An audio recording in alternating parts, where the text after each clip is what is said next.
Masaysayang araw po. It's showtime! 152 years na ang nakalilipas, November 30, 1863, isinilang si Andres Bonifacio, ang ama ng himagsikan. Ngunit, paano ba natin siya dapat maalala?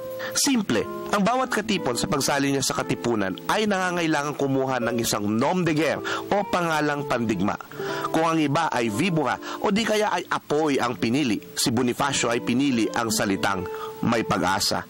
Sa ngayon, tila hindi na mabigat ang salitang ito sapagkat ang kalayaan ay tila isang bagay na pinipitas lamang sa isang puno at natural na lamang na nakukuha ng tao. Ngunit, sa daang-daang taon noon, kung ikaw ay Indio, mamamatay kang Indio. Wala kang pag-asang umasenso at gano'n na lamang habang panahon na magiging buhay mo, sunod-sunuran at alipin sa kagustuhan ng mga dayuhan. May pag-asang pangalan niya sa panahon na ito ay wala.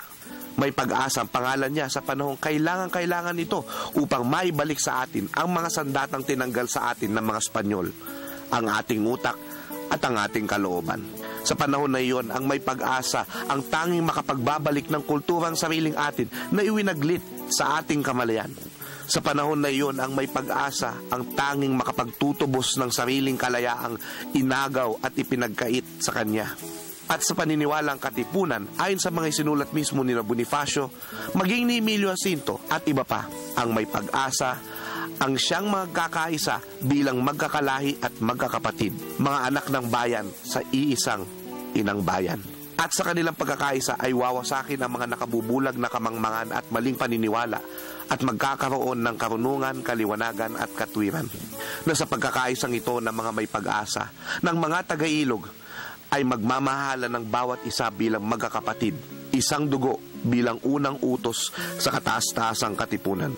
Ang mga may pag-asa na ang konsepto ng pagmamahal sa Panginoong may kapal ay ang pag-ibig sa bayan sapagkat ito ang tunay na pagdamay sa kapwa-tao.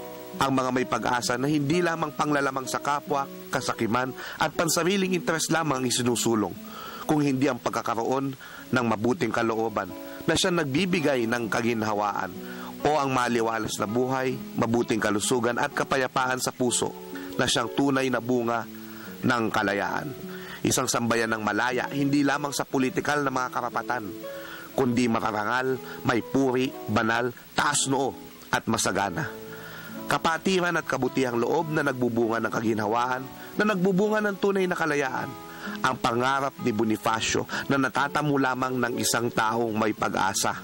Ang pag-asa, ang unang bagay na dapat mayroon ang isang bayan upang itatag at taunlarin ang isang bansa. May pag-asa sa panahong tila natatalo ng kampon na mga kalaban ng demokrasya at kasamaan ang puwersa ng kabutihan. May pag-asa na kahit sa panahon ng kawalang pag-asa, ang mga tunay na anak ng bayan ay magtatatag pa rin ng isang bansa na ang kapakanan at kalooban ng bayan ang naghahari sa bayan, hindi ang sa iilan lamang.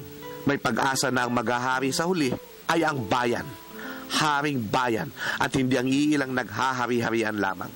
Maraming debate ukol kay Bonifacio, pero ito siguro marahil ang hindi na ipagkakait sa kanya. Kung hindi kumilos si may pag-asa, wala sanang bansang Pilipinas. Si Bonifacio ang may pag-asa. Si may pag-asa ay tayo. Ako po si Xiao Chua para sa Telebisyon ng Bayan. And that was Showtime.